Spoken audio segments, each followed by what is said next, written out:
अलैकुम नाज़रीन टंडो बागो मां रिपोर्ट करे रहियो आहे इनायत अली रुस्तमानी।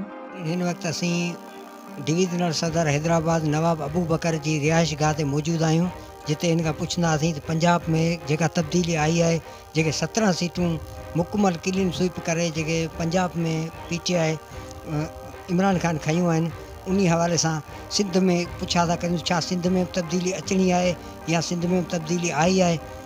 इन हवाले सां असां ॻाल्हि ॿोल कंदासीं नवाब अबू बकर साहब सां। रैली थी आहे बदीन में, उन्हनि मां बि माण्हुनि जे शऊर खे छा था ॾिसो, कुझु तब्दीली माण्हुनि में आई आहे?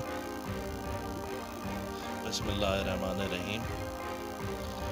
कल बदीन में रैली हुई, पर हमेशा जेके बि रैलियूं बदीन में निकितियूं आहिनि, अॼु ताईं मूं अहिड़ो जोश ऐं वलवलो बदीन में ॿिए पासे ते तलार में त माशाल्लाह अॻे बि असां ज़बरदस्त रैलियूं कढियूं आहिनि, पर कल बदीन में जेको शऊर ॾिसी आउं हैरान थी वियुसि। जेॾीमहिल असां रैली अलावाला चौक मां रैली में निकितासीं त यकीन कयो शहर जे माण्हुनि असांखे जॻह जॻह ते असांजी आदरबा कई ऐं असांजे मथां गुल निछावर कया। माण्हू दुकाननि जे ॿाहिरि हुआ ऐं कुझु माण्हू मूं ॾिठा पिए मथे छितुनि ते बीठा हुआ, ईअं पिए लॻियो जहिड़ो कर इमरान ख़ान हिते अची वियो हुजे। हींअर अल्हम्दुलिल्लाह बदीन जे टाउन में असांजा 8 बीठल आहिनि PTI जा उम्मीदवार, ऐं 2 ते असां उते GDA जी हिमायत कई आहे ऐं हिकिड़े ते असांजी GDA हिमायत कई आहे। टोटल असांजा 8 वार्डनि ते माण्हू बीठल आहिनि ऐं माशाल्लाह असांखे उमेद आहे त चङी ख़ासी सुठी रिज़ल्ट असांखे बदीन मां बि मिलंदी, बदीन सिटी मां बि इंशाल्लाह मिलंदी।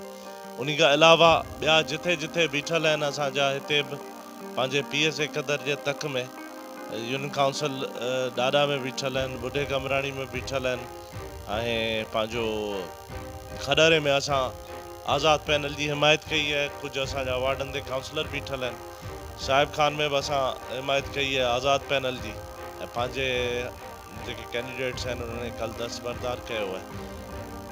उन्हनि असां सां कमिटमेंट बि इहा कई आहे त असां खटे PTI में शमूलियत कंदासीं।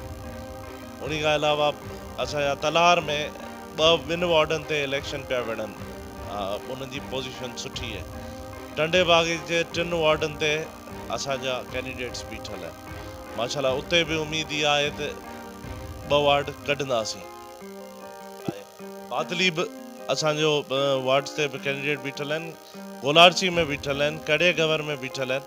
त माना इहा ई आहे तब्दीली, इहा ई आहे त माण्हुनि खे, सिंध जे माण्हुनि खे जिथे तालीम बि न आहे ऐं तालीम जहिड़े ज़ेवर खां परे रखियो आहे, उते बि हाणे माण्हुनि में सोशल मीडिया जे करे सुजाॻी अचे पई ऐं माण्हू PTI में धड़ाधड़ शमूलियत पिया करनि। त इहा तब्दीली आहे, माण्हुनि में शऊर अची वियो आहे माशाल्लाह। अॻे 2018 में त के सोचियो ई कोन हो त ख़ान साहब हिते ॿाराड़ी में जेको पंहिंजो हो त ख़ान साहब वज़ीर आज़म थियो, उहो वज़ीर आज़म बि थी वियो। 3.5 साल जेकी माण्हुनि हुनखे ते तनक़ीद पई कई, उन में COVID-19 जे बावजूदि बि हुन पेट्रोल ते बि 49 रुपए जो पेट्रोल वधायो, माण्हुनि खे एहसास कफ़ालत जा पैसा 14,000 ॾिनई पे, वज़ीफ़ो ॿारनि खे ॾिनई पे 2-2 हज़ार। उन खां अलावा कामयाब जवान प्रोग्राम जे तहत माण्हुनि खे गवर्नर हाउस में, गवर्नर जेको एक्स गवर्नर हो इमरान इस्माइल साहब, उन गवर्नर हाउस में चेक ॾिना। बदीन जे माण्हुनि खे बि चेक मिलिया, मुंहिंजे अॻियां 15 माण्हुनि खे बदीन जन खे चेक मिलिया। ऐं उन खां अलावा 2 सूबनि में पनाहगाहूं हलियूं पे, लंगर खाना हलिया पे, त इहे सभु कम इमरान ख़ान कया पे। ऐं तॾहिं असांजा फॉरेन रिज़र्व्स बि जेके आहे $22 बिलियन आहे, हींअर जेके 11 ते अची हलिया आहिनि। त ॾींहुं ब ॾींहुं पाकिस्तान जी हिननि तबाही कई आहे। हिननि 3 महीननि में हिननि तबाही करे ॾिनी, डॉलर किथे वञी पहुतो आहे ऐं असांजी एॾी करंसी डिवैल्यू थी वई आहे। असांजो मुल्क तरक़ी कयो पिए, साउथ ईस्ट एशिया में तरक़ी पई कई, रैंकिंग हुई, ऐं पेट्रोल ऐं डीज़ल जूं प्राइज़िस असांजो सॼे साउथ ईस्ट एशिया में सभिनी खां घटि हुयूं।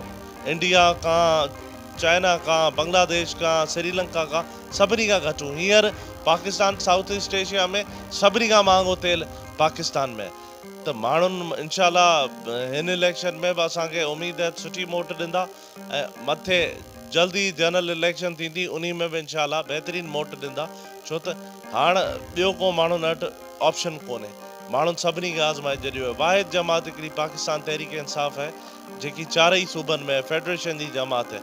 उन खे वोट ॾींदा त असांजा कमकार बि थींदा, असांजो सूबे में बहितरी बि ईंदी, स्कूल अस्पतालूं जेके बेसिक नेसेसिटीज़ आहिनि उहे पूरियूं थींदियूं। महिरबानी। डिवीज़नल सदर हैदराबाद नवाब अबूबकर साहब जूं ॻाल्हियूं ॿुधियूं, जंहिंजो इहो ई चवणु हो त पंजाब में जीअं क्लीन स्वीप कयो आहे PTI, ईअं सिंध मां PTI क्लीन स्वीप कंदो।